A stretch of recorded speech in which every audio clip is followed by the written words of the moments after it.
Hello, welcome. Thank you, Lauren. Yes. Welcome to Sunday, and thank you for everyone for being here. Welcome to any new visitors that may be joining us today, and welcome to everyone that is watching online. And I see some of us got the red memo. Here's my red today. I don't have much red in my closet, I realized, but I found a headband. All right, so a couple of things that we're going to announce today is it is our last Sunday to acknowledge all of those that are part of a ministry here. So this Sunday, we're acknowledging Faith in Action. If you are part of Faith in Action and are with us in the audience today, would you please stand so we can recognize you? Thank you. Round of applause.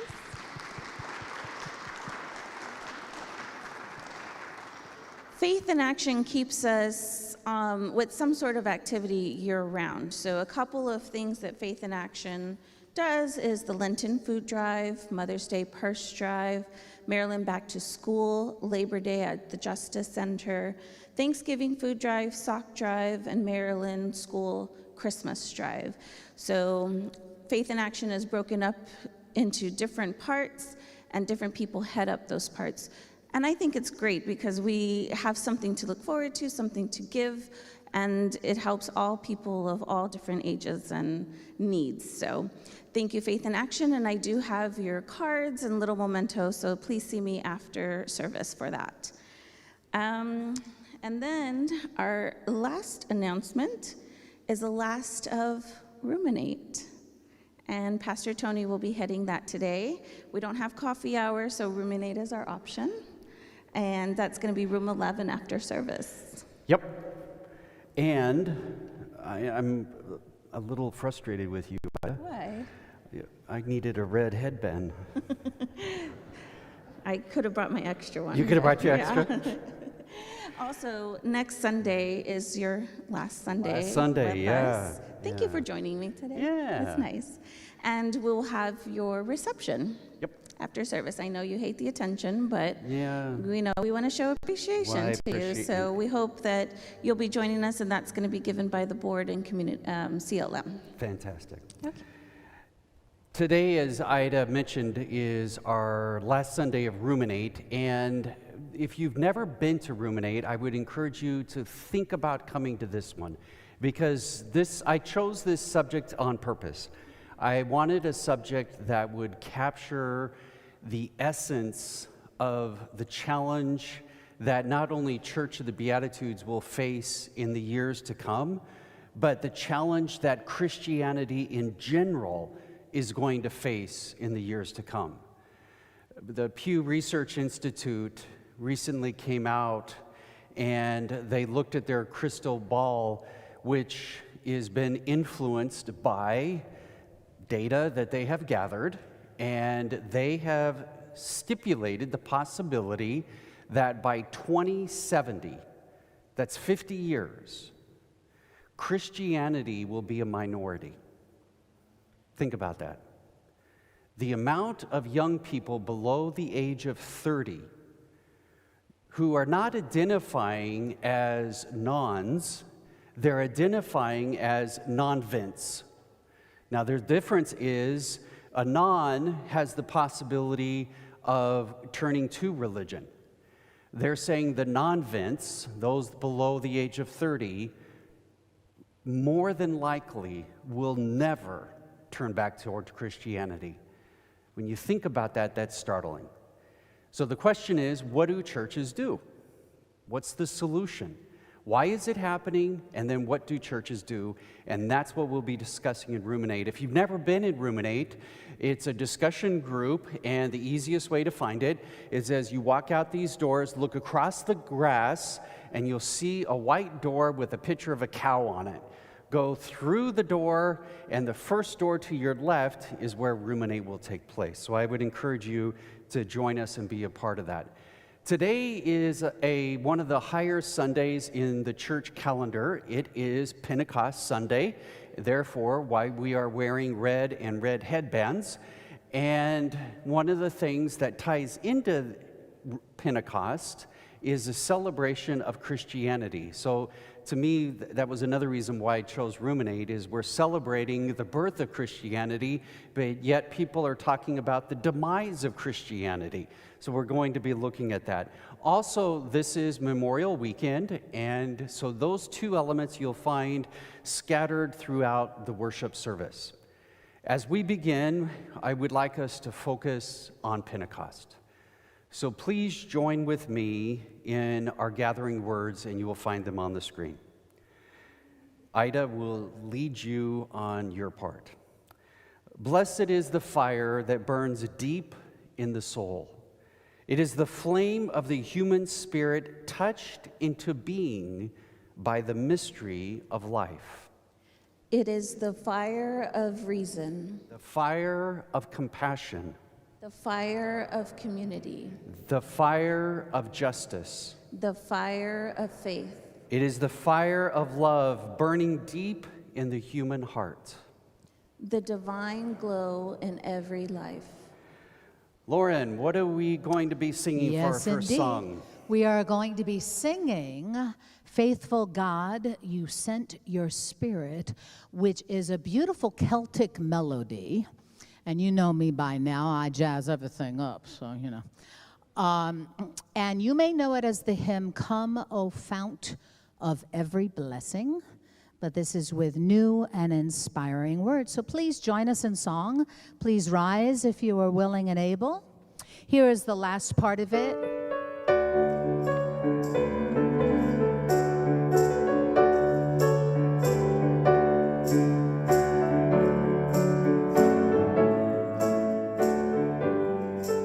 And with my song leaders, please sing. Faithful God, you sent your spirit long ago at Pentecost.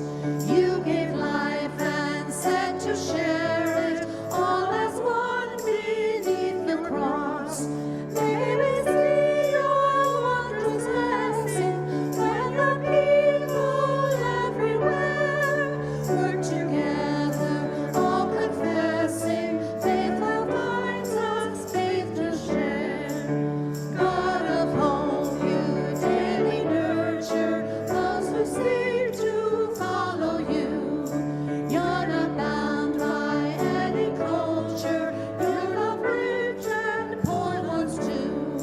In an ever-changing nation, may your churches welcome in every child of your creation, giving hope to all again. Everyone, God of love, may in worship welcome our diversity.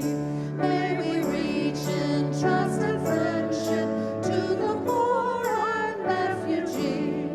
May we see Christ in the stranger, breaking bonds of hate and fear. By your Spirit, may we offer glimpses of your kingdom here.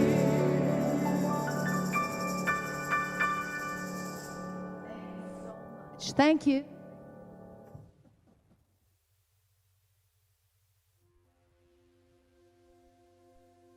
Extraordinary men and women went before us with unmatched resilience, enduring hardship when called upon to defend and liberate. They said yes. They found courage to rise with every sun, loyalty toward their country, discipline for every command. Even in the darkest hours, they said yes.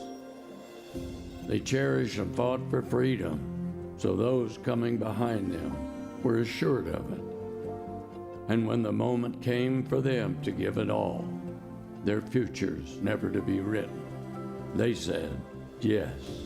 Today, we think upon their sacrifice and find our way to honor them, saying yes to making the most of what they gave us and filling the earth with God's goodness. We thank them for their yes. they will never be forgotten.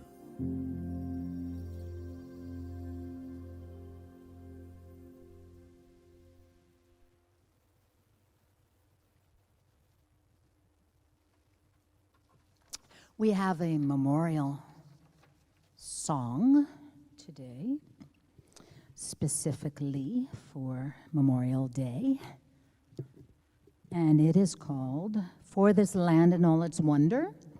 You may know it more as "Come, O Fount of Every Blessing." Is that correct? Am I out of my mind? I may be. That's very possible. Okay, I had this in the wrong order. Hi! Chuckle, chuckle, laugh, laugh. Okay, so let me start this again. "For This Land and All Its Wonder" is the song, but you may know it as "God of Grace and God of Glory." There we go. Now we've got it together. So, if you are willing and able, please rise and join us in song.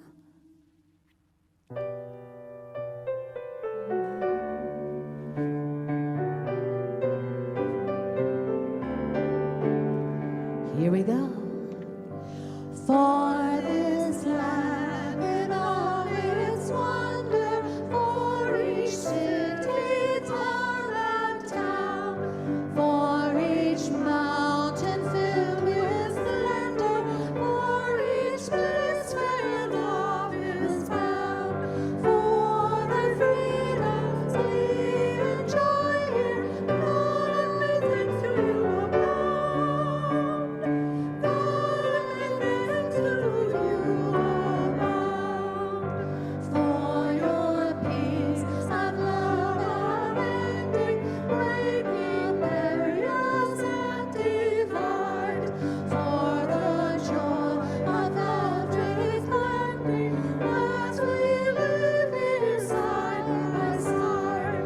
God, we thank you and we pray now, may we all be unified. May we all be unified.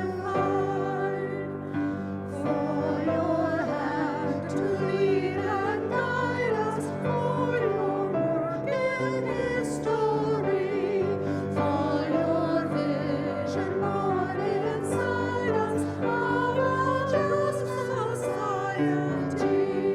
God, we thank you and we pray now, may this vision come to be.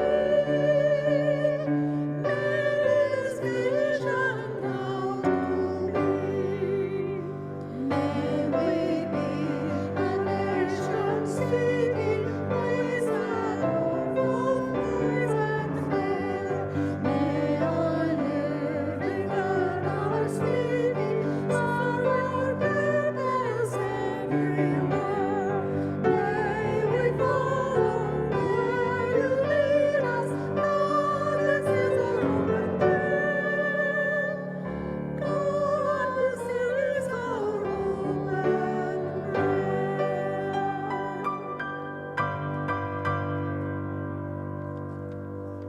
Thank you.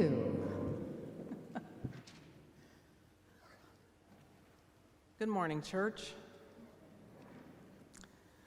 Today's scripture is from the book of Luke, chapter 14, verses 25 through 34. Large crowds were traveling with Jesus, and turning to them, he said, "If anyone comes to me and does not hate father and mother, wife and children, brothers and sisters, yes, even their own life, such a person cannot be my disciple.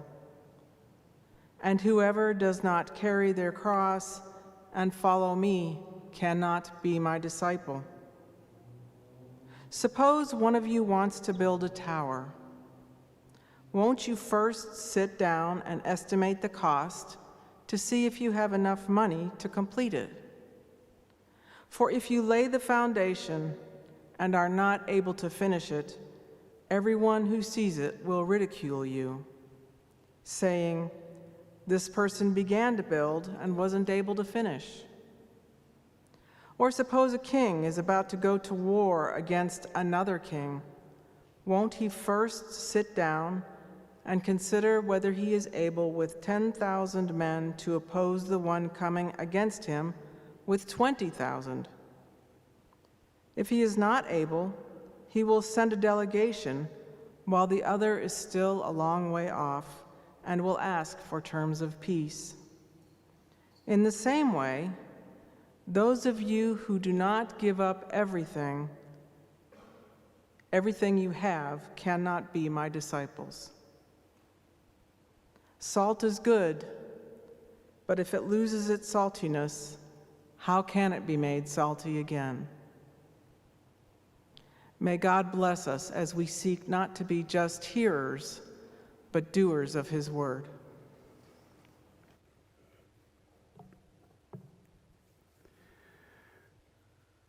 We're number one. We're number one. We're number one. That chant echoed throughout the gymnasium. And if you had been there, if you were sitting in the bleachers and heard and watched this team jumping up and down, running around the court, proclaiming, "We're number one," you would have thought they had just won the state high school girls basketball. And you would have been wrong. That was not the feat that they were proclaiming. They were proclaiming they were number one because they had won one game. Now, why? Well, the team that I was coaching had not won a game for 4 years. Not one game. And the excitement of having that victory was overwhelming. And they stood up and jumped around as if they had won the state championship. But I believe they were celebrating at that moment far more than just the win. I think they were celebrating the victory that had come from within themselves. 4 years. When the athletic director hired me to be the head coach, he told me, he said, "Tony," he says, "if you can get one win this season, you will have been successful." I looked at him and I said, "If I only get one win this season, I quit." We won one game that season. The second year, we doubled it. We won 2 games. But I think the thing that they were celebrating, the reason they were proclaiming they were number one, was because they had bought into the idea that when it came to basketball, they were going to do their best. It didn't matter if it was conditioning, when we ran wind sprints, when we made them run up and down a hill, they did their best. Didn't matter if they came in first or if they came in last. Didn't matter. Had they done their best? Every single practice was evaluated based on that idea. Today, in practice, did you do your best? That's what it was all about. You see, if you do your best in conditioning, if you do your best in practice, then when it comes to the game, it is far easier to be successful and to do your best if you've done it before. And that's what they were celebrating. They had done their best. They had done their best all season, anticipating this game that might give them that victory. They were celebrating the joy that comes from doing our best at all times. When I shared this idea to them, I recognized that it wasn't anything new. Other coaches, they had done it. They had encouraged their players to do their best. I wasn't the first. And in fact, if you go back far enough in time, you realize that this idea of doing one's best has been around for thousands of years. It's just been captured with different words. You can find this idea in Ecclesiastes chapter 9, verse 10, where it says the following: "Whatever task comes your way to do, do it with all your strength. Do it with all your might. Do it with all your power. Do it with all your ability. Just do your best." Why? Because in Sheol, where you will end up going, there is neither working nor planning, neither knowledge nor wisdom. The writer is seeking the wisdom and sharing that with others when he simply says, you've only got so long to live. You have to decide, you have to count the cost of doing your best or not. You've only got one chance. You have today. No guarantee for tomorrow. So whatever it is today that you are doing, are you willing to do your best? What are the benefits of that? Why? Why even do your best? Why not settle for being mediocre? Why not be mediocre in your mediocrity? Why do your best? I would like to offer you 3 reasons perhaps the writer of Ecclesiastes may have been aware of or maybe not. But I'd like to offer you 3 for your consideration. Motivation for today that you will do your best, no matter what it is that you are going to be doing. Here we go. Number 1, when you do your best, you silence your inner critic. I think you know what I'm talking about. We all have that inner critic, that voice within us that is always telling us where we've gone wrong, what mistakes we've made, how we could do better, that we're never going to be good enough. Our best is never sufficient. Always knocking us down a notch.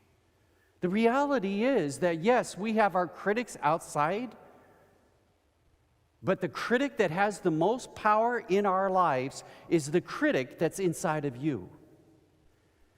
What's amazing to me is that there are many people that will ignore the critic outside of themselves and yet give complete attention, complete subservience to that inner critic. But when you do your best, and it doesn't matter what that is, the situation as far as what you're doing, when you do your best and the inner critic comes to you and says, hey, no, you really sucked when you did that, didn't you? Instead, you can say, no, I did my best. I put it out all on the table. I did my best. One writer, in capturing this idea, says the following: giving yourself permission when you've done the best to say, I did my best today, without judgment, is one of the kindest things you can do for yourself. Think about that. One of the kindest things you can do to yourself is to do your best, because that will silence that inner critic. Number 2, second reason to do your best at all times is you will learn how to accept yourself. You see, when the inner critic has our attention, it's really hard to accept yourself. But if you can silence that and set that aside, then you can accept who you are. Well, some of you may say, "Well, I did my best, but I wasn't successful." I would reply to you, it doesn't matter.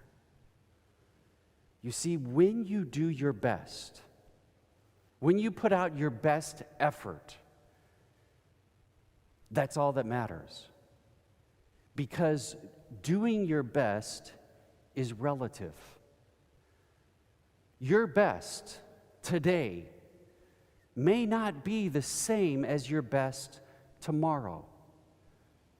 Depending on what mood you're in, how much sleep you got, if you're sick, or if you're full of energy and excitement and you're optimistic about that day, putting out your best effort is going to be different.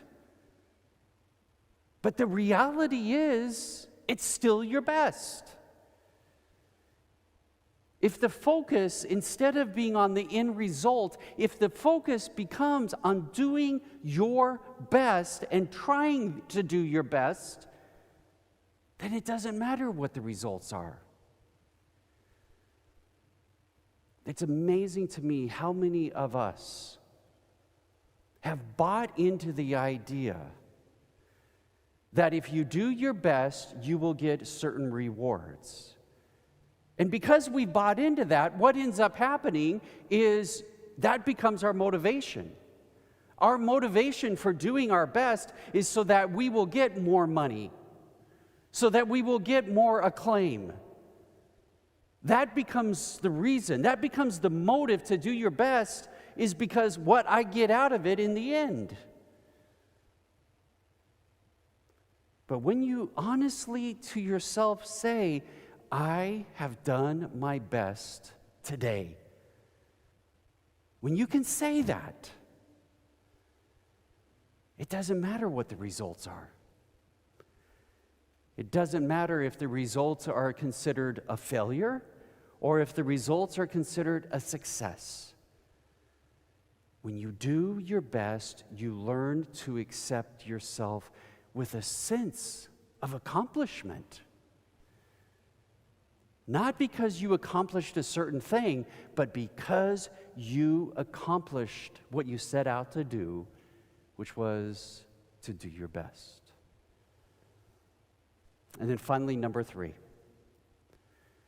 When you do your best, you stop comparing yourself to other people.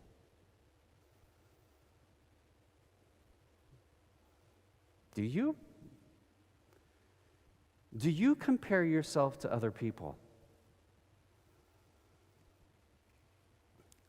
I do. When I was learning how to water ski, out on the lake, I would watch other individuals skiing. And I turned to my girlfriend, who is now my wife, and I would say, "Do I look like that? Do I ski like that?" And I wish I could tell you that I grew out of it. No. That tendency is still there. When I'm feeling insecure about myself, when I doubt myself, it's easy to turn and compare myself to other people that are in the same profession that I am, or to compare myself to other fathers, to other grandfathers. And yet, when we compare ourselves to other people, we open the floodgates for that inner critic not only to criticize us, but that critic also turns its eyes and it criticizes others. But if you can truly step back at the end of the day and say to yourself, "I did my best today," it doesn't matter what other people have done.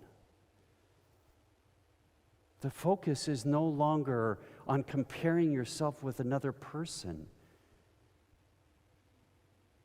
It's about being yourself, being true to yourself. You know, in the Gospels, it doesn't say much about Jesus doing his best. They never have Jesus say in one of the Gospels, "And at the end of the evening, Jesus sat upon the rock, and he looked at his disciples and said, 'Did you do your best today?'" It never says that. So I'm going to stretch a little bit. And I found a text in the Gospel of John that, yes, I'm reading into, but it works for me. And that's why I want to share it with you. In John chapter 6, verse 38, the writer has Jesus say these words, "For I have come down from heaven, not to do my will, but to do the will of the one who sent me."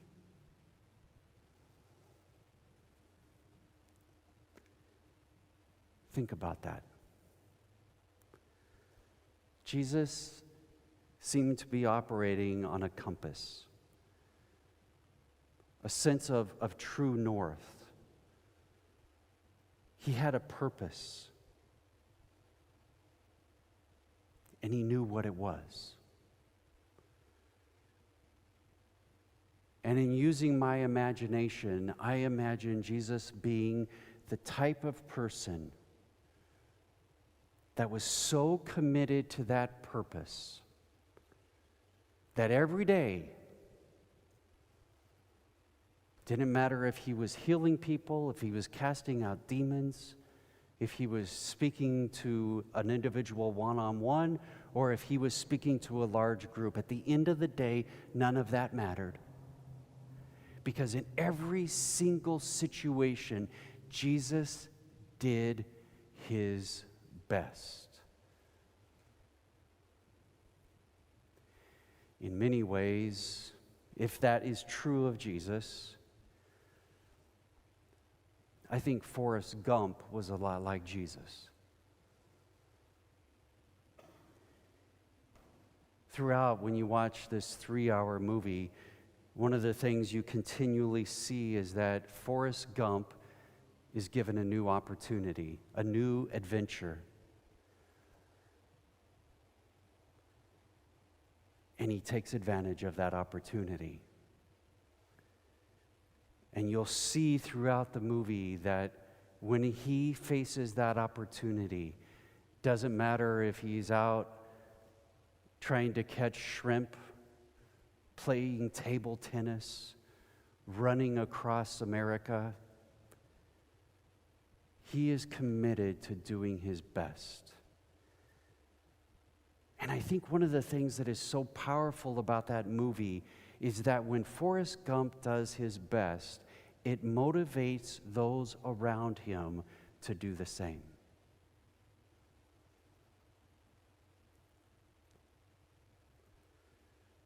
So what about you? What about me? The reality is, no one is ever going to know if you did your best. Only you. And only you will reap the benefits of doing your best.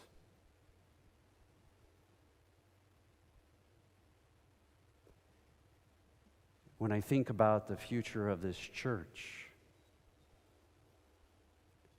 I can take that same principle of doing your best individually and then offer to you collectively.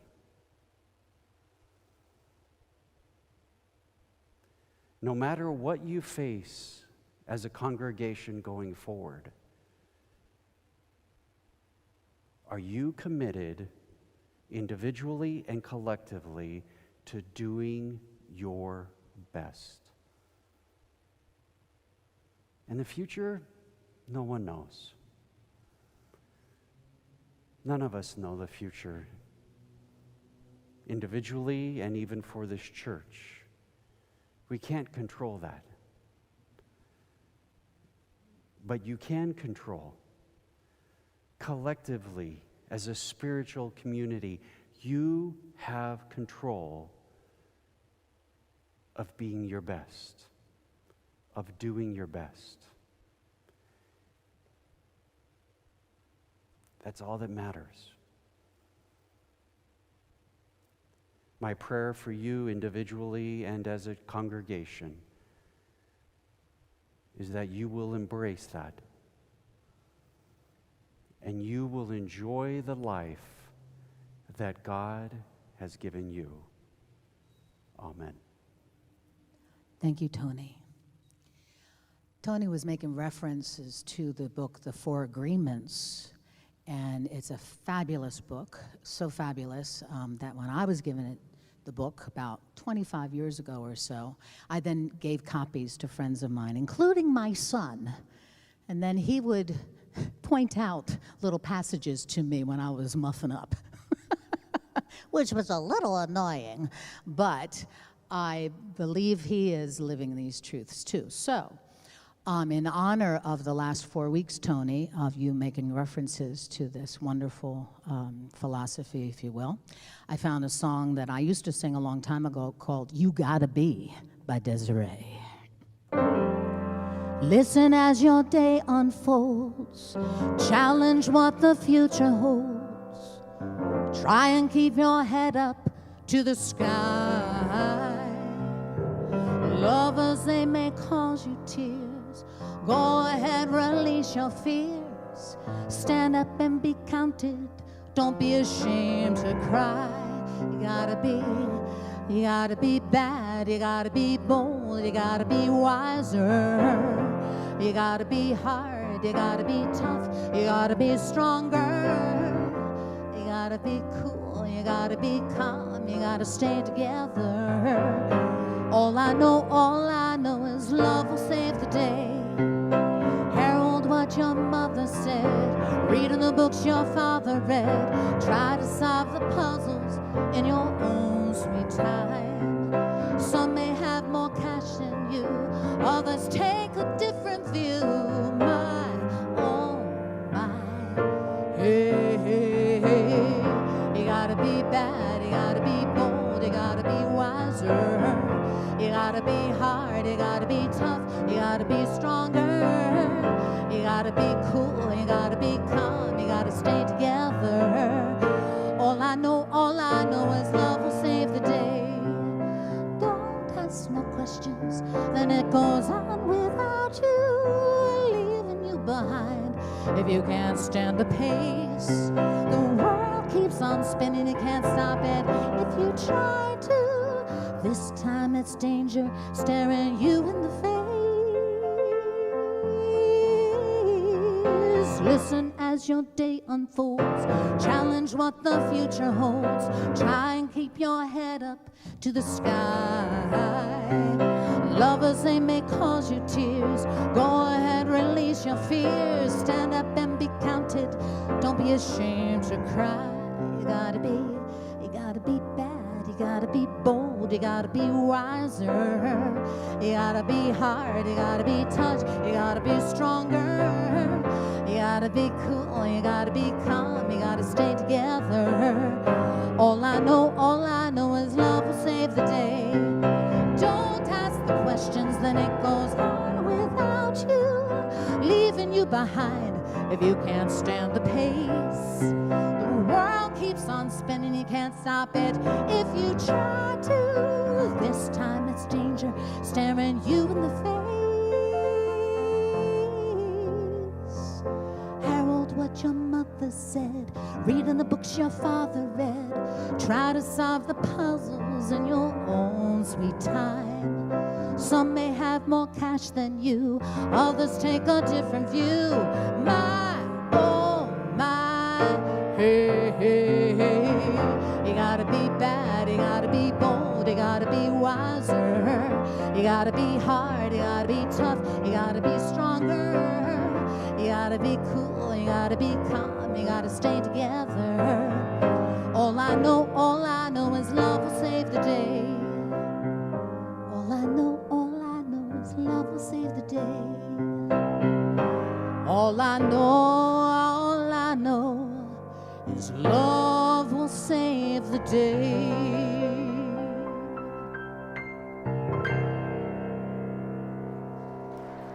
Thank you.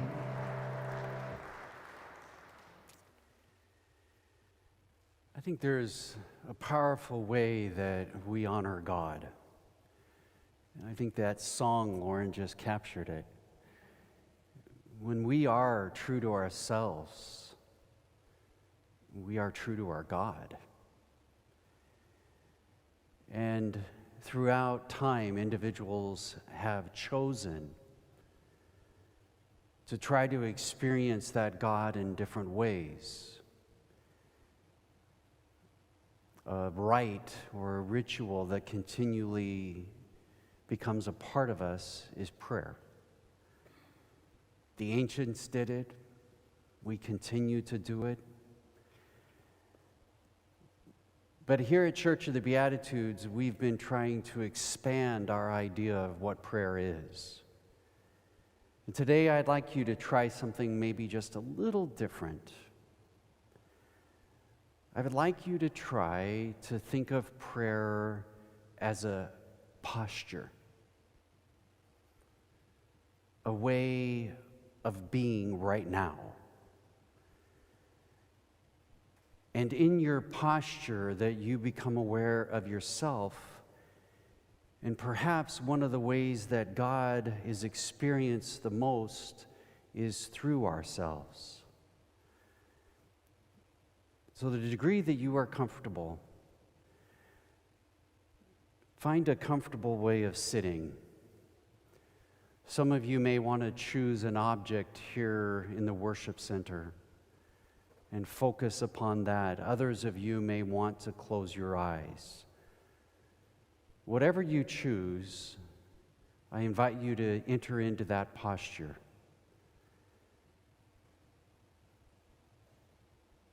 And then listen.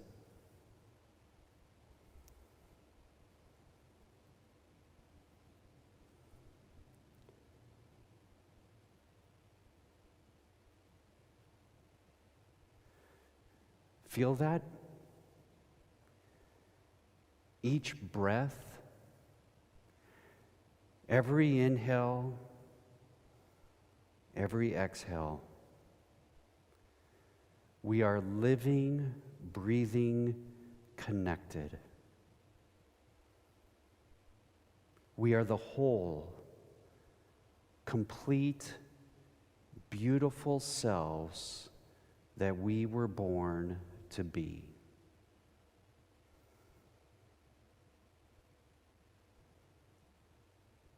Feel that? In your bones, in your muscles, in your heart, in your blood. That is the extraordinary you.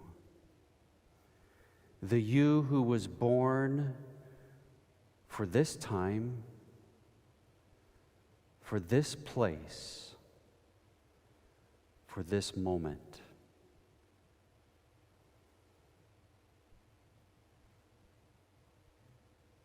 Feel that? The struggle, the worry, the pain, the loss, the grief. Feel that? It is still you. You are still whole, complete, beautiful, extraordinary. Feel that. Amen.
Our closing song today is entitled River. And I understand it's a relatively new piece. If you've never heard it before, Tony found it. And it's a great Memorial Day song, and really any kind of day song. So if you are willing and able, please join us in song and stand if you'd like to. And here is the melody.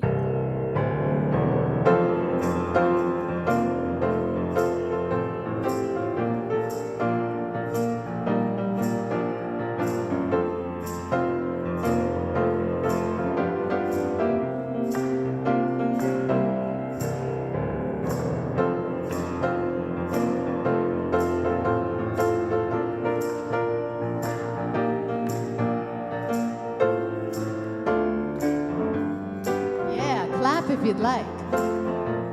Mike is leading. Here we go. River, rushing down to the ocean's blue.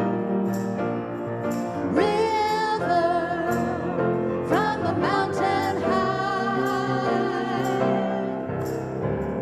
River, as you do what the rivers do.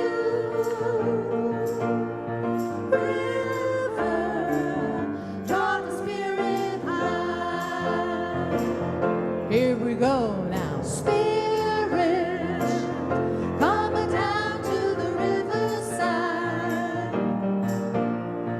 Spirit, spark the wondrous thought. Spirit, I am free for the good of God. Spirit, pray that I be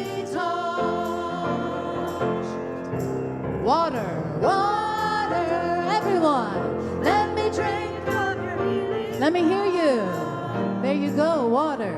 Water, strength and life you give. Water, as I travel beneath me drown. Water, help my body live. River, river, flowing down where the round before. River, source and clear our view. River, as I walk through the rocky shore. Here we go. River, see my journey through.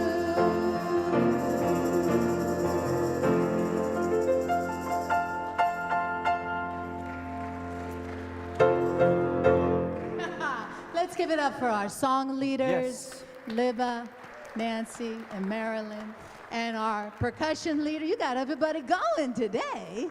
Michael on percussion, thank you so much. If anybody wants to sing with me, play percussion with me, come up and let me know. Thanks. So before we leave, we have an opportunity to do something really special. And we're going to wish someone happy birthday. And Ida is going to tell us who that is. Yes, so today we are celebrating Una Thomas's birthday, and she is an avid online viewer. Yes. She is at the Beatitudes campus, and Una is turning 98. Oh, she turned 98 this weekend. So we would like to extend a happy birthday and a special blessing for her, and we have a card out in the lobby if you would see an usher, so that way we can sign it and send it over to her. Well, I think there's something really special we could do for Una this morning. Okay. So to the degree that you are comfortable doing this, the Beatitudes, we offer ideas, but you don't have to do them. So you have that option. You have choices. But to the degree you're comfortable, I'm going to ask you to come forward into this area right here. To the degree you're comfortable, come forward. I'll tell them once they get up here. So come on forward. Come into this area right here. Yes, so she can see you online, to the camera. All right. And now, what I would like you to do is turn, and you'll see a picture of Dosha up there. And above the Dosha to the right is a camera.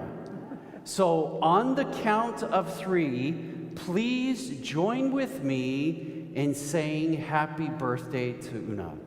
Ready? 1, 2, 3.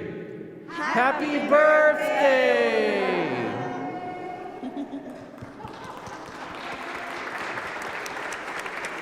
And now before you leave, I want you to receive this blessing. May God's breath stream within you.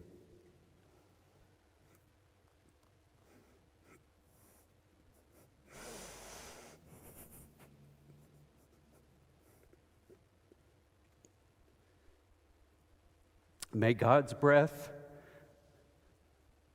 renew you.